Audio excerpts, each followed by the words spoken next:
el golpe de Estado en Paraguay en el contexto global. Bueno, en primer lugar quisiera señalar de que, siguiendo las reflexiones de Eric Oswald, estamos viviendo un cambio epocal caracterizado básicamente por 3 niveles de transición que estamos observando en el mundo. La transición a nivel global, que es una transición que apunta,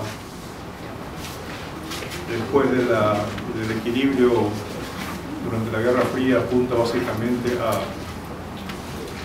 avanzar en una nueva distribución del poder internacional, y esa distribución del poder internacional, por supuesto, que abre espacios y abre opciones a la América Latina en general y a nuestra región en particular, y en este caso la de Paraguay. En segundo lugar, estamos viviendo una experiencia interesante de transición también en América Latina, con el desarrollo y la construcción de nuevos bloques regionales. Eso se expresa también en el cambio gradual del pensamiento político en el Mercosur, que, como habíamos señalado, es un pensamiento que surge con una fuerte influencia neoliberal, en donde predomina básicamente la concepción del mercado, y aparentemente es una contradicción porque apunta a una integración, pero una integración que finalmente, sobre todo los países pequeños como Uruguay y Paraguay, pues le dejan de lado y no avanzan en la superación de las relaciones asimétricas. Luego avanzamos en la construcción del UNASUR, con miras también a un nuevo pensamiento político, más político que económico en ese sentido, porque en el UNASUR, después de una experiencia interesante de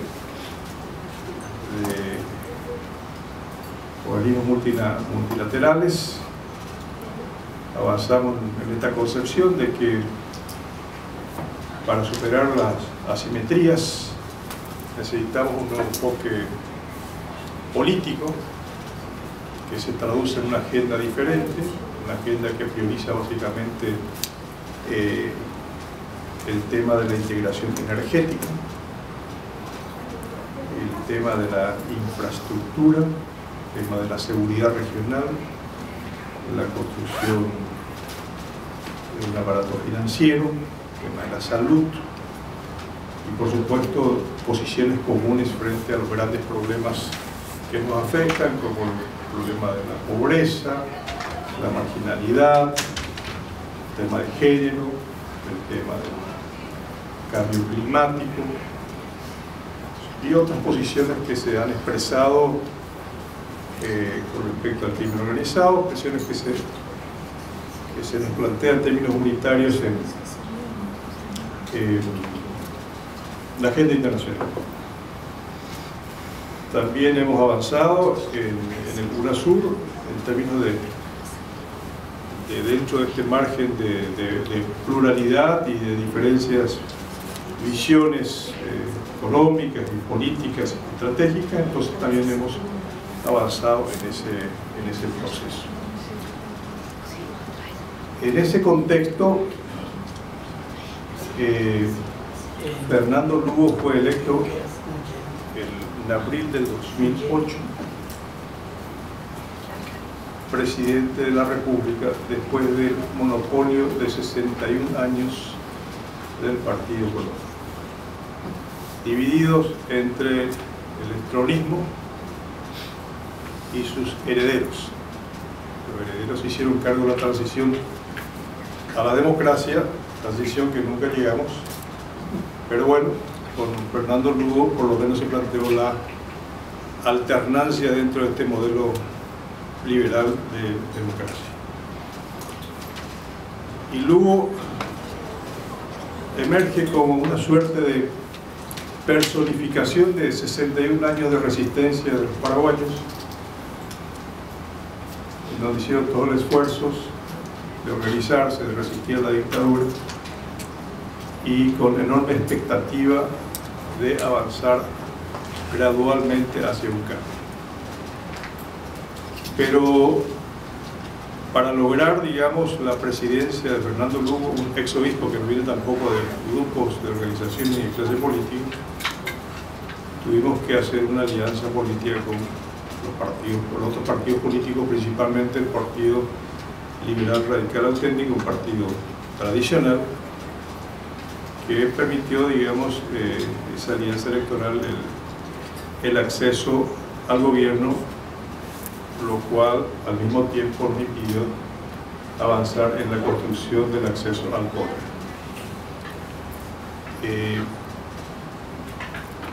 Ese Partido Liberal puso el vicepresidente Federico Franco, actual presidente golpista, y buena parte de los miembros del Senado de la República, de los 45 miembros.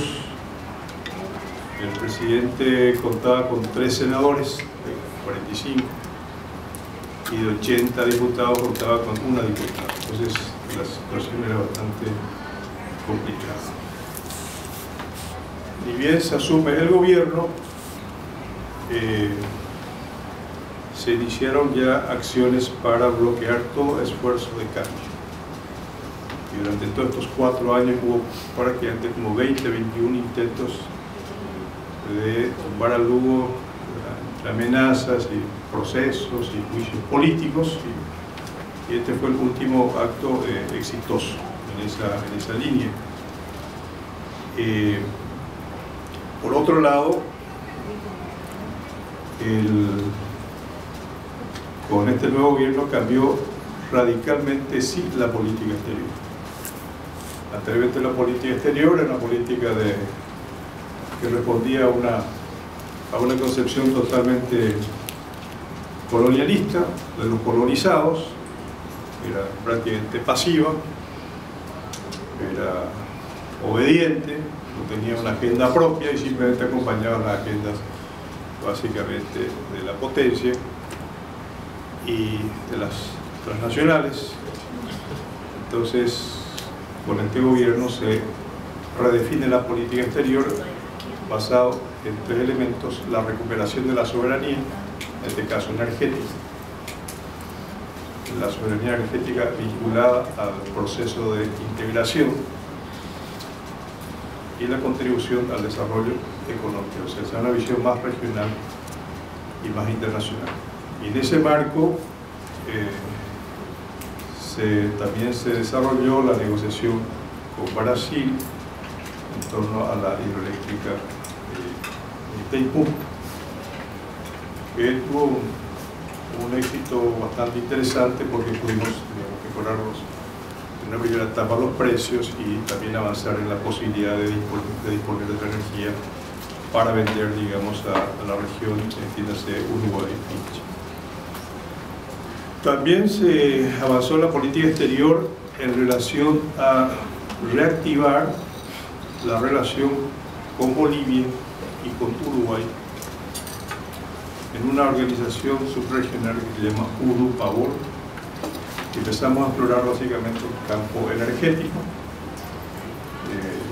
con grandes posibilidades de vender la energía a Uruguay, parte de nuestra energía, y trabajar muy de cerca en el tema del gasoducto con Bolivia. A su vez, esta vinculación en la subregión y en el Mercosur nos abrió también canales razonables para avanzar en la negociación arancelaria, porque siempre hay dificultades en el campo de las relaciones comerciales, y ahí fuimos avanzando. Si uno observa a lo largo de estos 4 años, podrá apreciar que la economía tuvo un crecimiento sin precedentes. Llegamos a crecer básicamente 14%. Y ese 14% da cuenta del auge económico, de ese modelo económico que es un modelo básicamente agroexportador, en donde estamos exportando fundamentalmente soja y carne, aparte de algodón y otras materias primas. Y este dato es muy importante para pensar cómo los mismos beneficiarios de la economía no dudaron en sumarse al golpe. Este dato es importante. La estructura económica del país, como les decía, es un modelo agroexportador en donde la tierra, la propiedad de la tierra está concentrada básicamente en 2.5% de propietarios que controlan 85% de las tierras. Y entonces eso le da un poder real a las organizaciones empresariales de la OGP y la RUCA. De esta manera, el gobierno de Lugo implementó una política bastante, digamos,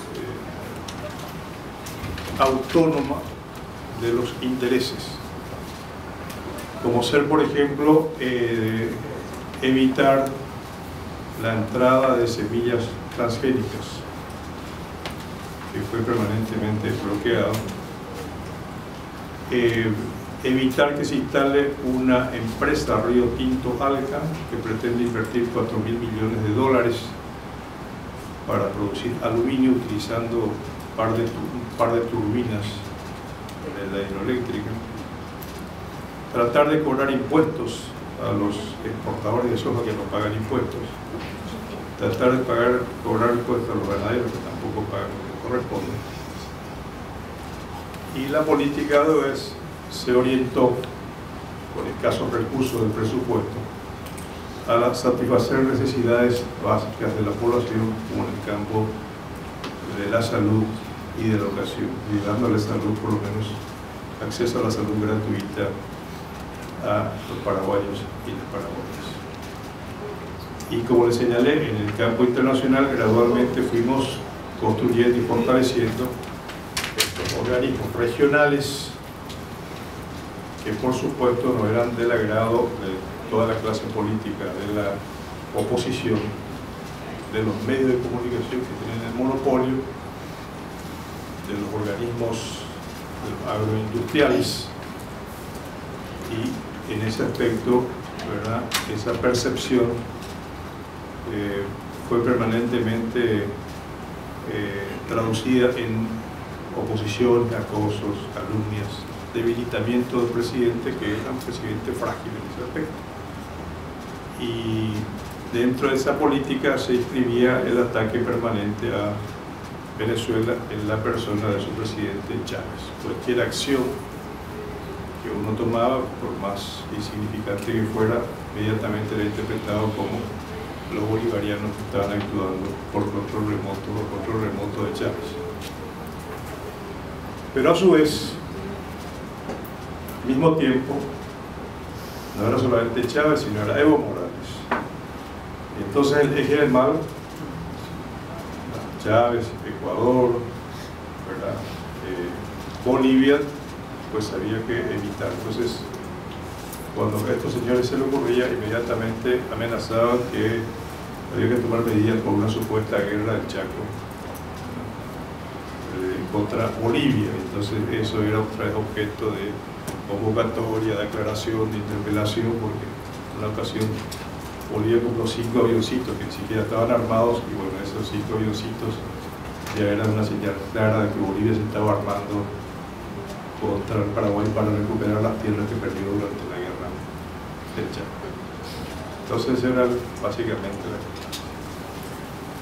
Entonces, si observamos, podemos ver también de que por esas mismas razones Venezuela nunca fue admitido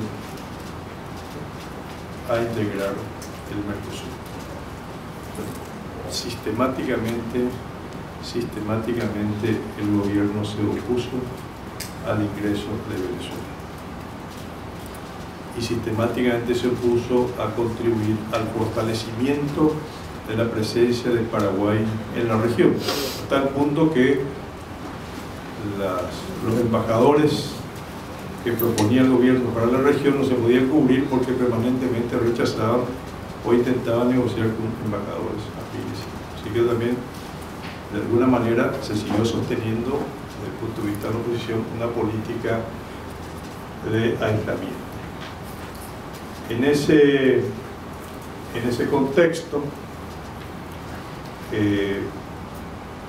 se genera en la reunión del Mercosur de Montevideo la firma de la carta de intención de Ushuaia II.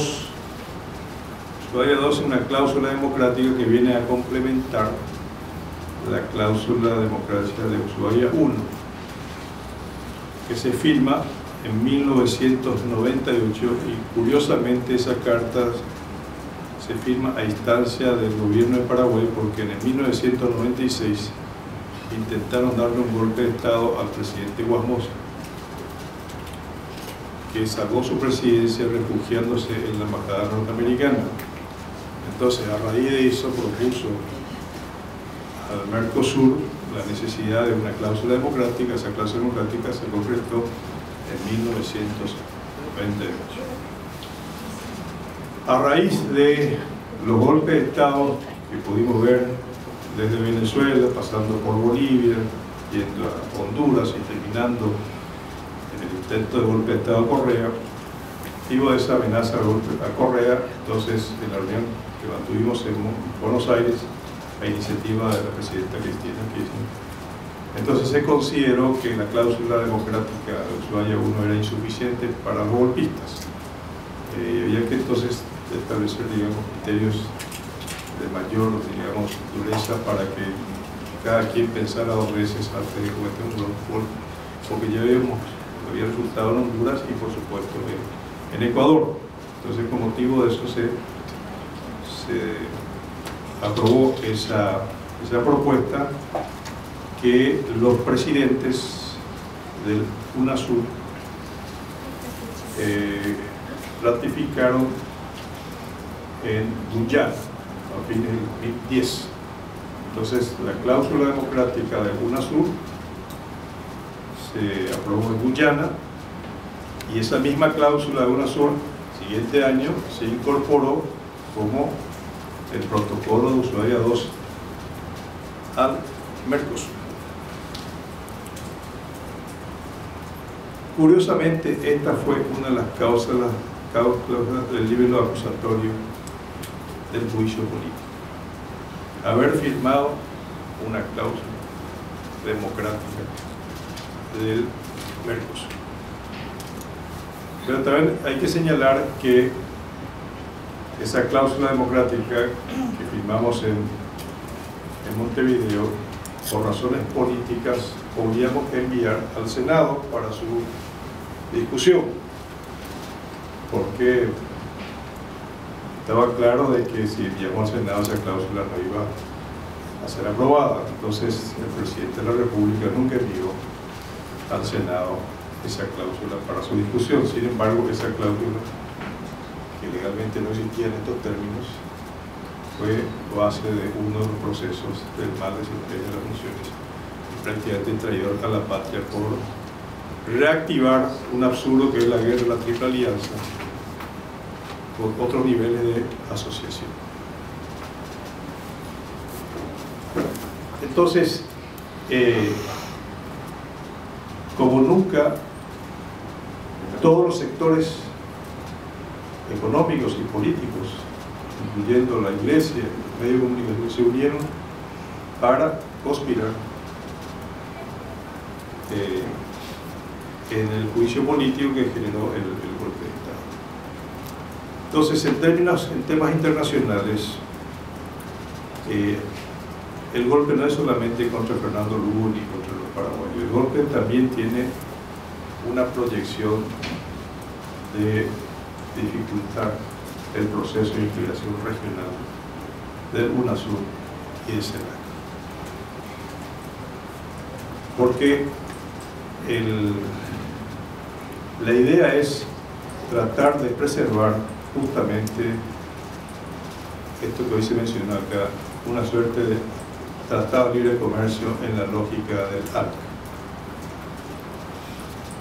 Y el Mercosur y el UNASUR se convertían en esa perspectiva en un verdadero obstáculo para las estructuras económicas del poder. Y así fue porque las primeras medidas que tomó Federico Franco fue, en primer lugar, acelerar la negociación con Río Tinto ALCA. En segundo lugar, autorizar la entrada de los transgénicos. De los transgénicos, las semillas transgénicas, que están en manos de Monsanto, que están en manos de Cargill. En tercer lugar, evitar los impuestos a los grandes productores, la preservación. Y en cuarto lugar, ir gradualmente cerrando las asistencias sociales tanto al ámbito de la población en términos de salud como en términos de educación. Entonces viene a reactivarse y a fortalecer. Y la derogación de la ley de fronteras también, que no permitía eso. Y por supuesto, el otro elemento era que nosotros nos llegamos sistemáticamente a la entrada de tropas o de operativos conjuntos norteamericanos, y también eso ha sido un cambio, digamos, de la política interna y exterior. Y aquí habría que también incorporar otro elemento del eje del mar, que también causó ciertos temores, que tiene que ver con el tema de Irán. Brasil, en la época de Lula, justamente la política exterior fue tratar de mediar el conflicto nuclear, ¿verdad? Nosotros también nos adherimos en esa oportunidad, a esa política. Y también posteriormente Irán empezó a desarrollar, digamos, los primeros contactos ofreciendo cooperación, fundamentalmente en el campo de la salud. Y ese es otro elemento también que hay que considerar, digamos, en el balance general. Y además de la presencia que tenemos muy fuerte en los Estados Unidos, también en Paraguay tenemos una fuerte presencia israelí que controla una serie de sectores, digamos, del comercio y de las finanzas en el caso de Paraguay. Bueno, esto, digamos, sería así lo más relevante para pensar, digamos, la vinculación, la razón del golpe a 8 o 9 meses del cambio electoral, que se vuelve a repetir ahora lo mismo con Honduras.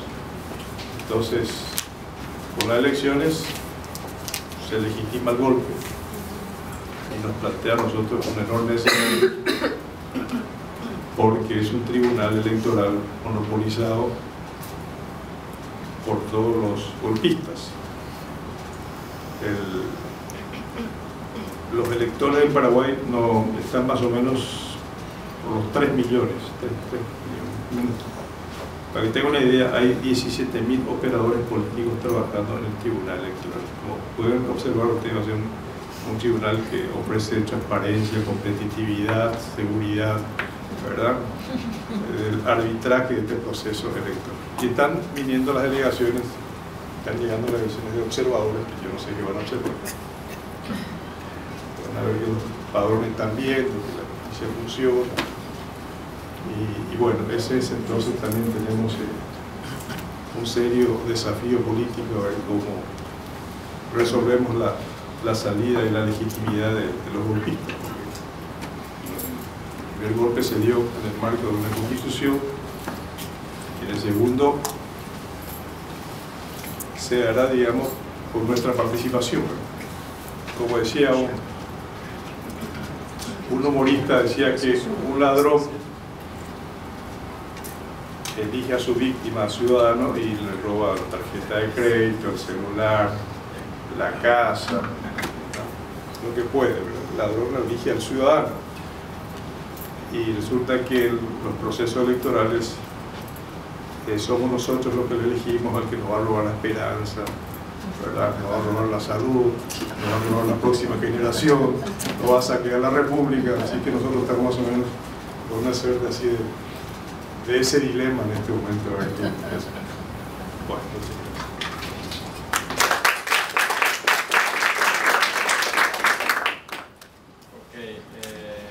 gracias, muchas gracias, Jorge Lara.